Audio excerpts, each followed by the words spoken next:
তোমরা ফোনে কি দেখছো? ড্রাগন চিকেনের যা দাম! উফ। ঠিক আছে, কোনো ব্যাপার না, আমি বাড়িতেই ড্রাগন চিকেন পুরো রেস্টুরেন্টের স্টাইলে বানিয়ে দেবো। ভাইকে যখন বলেছি তখন তো ড্রাগন চিকেন বাড়িতে বানিয়ে দিতেই হবে। প্রথমে চিকেনগুলোকে এরকম লম্বা লম্বা সাইজের কেটে নেব। এখানে মাও আমাকে কাটতে অনেকটা হেল্প করেছে। কেটে নেবার পরে ভালো করে ধোয়ার পর নুন, গোলমরিচ মাংসটার মধ্যে দেব, আর দেব লাল লঙ্কার গুঁড়ো। পেঁয়াজ পাতাগুলোকে তোমাদের দেখাচ্ছিলাম, তার পিছনে একটা কারণ ছিল।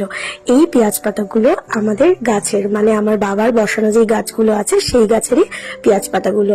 তারপরে দিয়ে দিলাম একটুখানি আদা বাটা আর একটুখানি রসুন বাটা। যেহেতু এটা চাইনিজ স্টাইলে হচ্ছে তাই একটু সয়া সসও দেব। সবটা দেওয়ার পর ভালো করে মিক্স করতে হবে।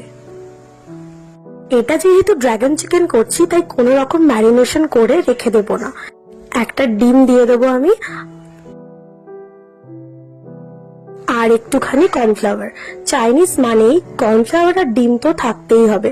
তারপরে ভালো করে মিশিয়ে নেবার পরেই তেল গরম করে মাংসগুলোকে একটা একটা করে ভাজতে শুরু করতে হবে। কোনো রকম ম্যারিনেট করে রাখার দরকার পড়বে না।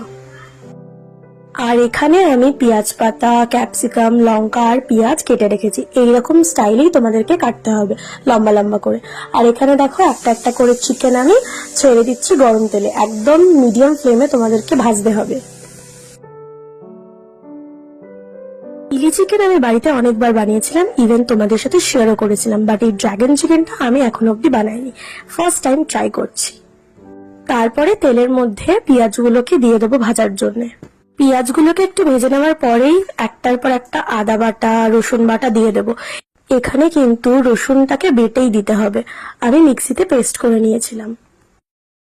এবার দিয়ে দেবো সোয়া সস, টমেটো সস। তোমাদের কাছে যদি চিলি সস থাকে তোমরা ওটাও কিন্তু অ্যাড করতে পারো, আমার কাছে ছিল না তাই আমি দিইনি। আর একটুখানি গোলমরিচও দিয়ে দেবো। ভালো করে মিশিয়ে নেবার পর আমি দিয়ে দেবো ক্যাপসিকাম আর লঙ্কাগুলোকে।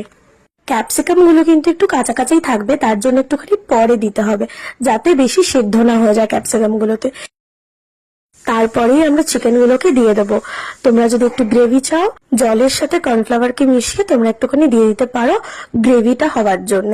আমি একটুখানি গ্রেভি করেছিলাম, এটা ড্রাই ড্রাই খেতে বেশি ভালো লাগে, বেশি জল দিইনি তাই জন্য। আর একটুখানি ওপর দিয়ে পেঁয়াজ পাতা দিয়ে সার্ভ করছি গরম গরম ড্রাগন চিকেন।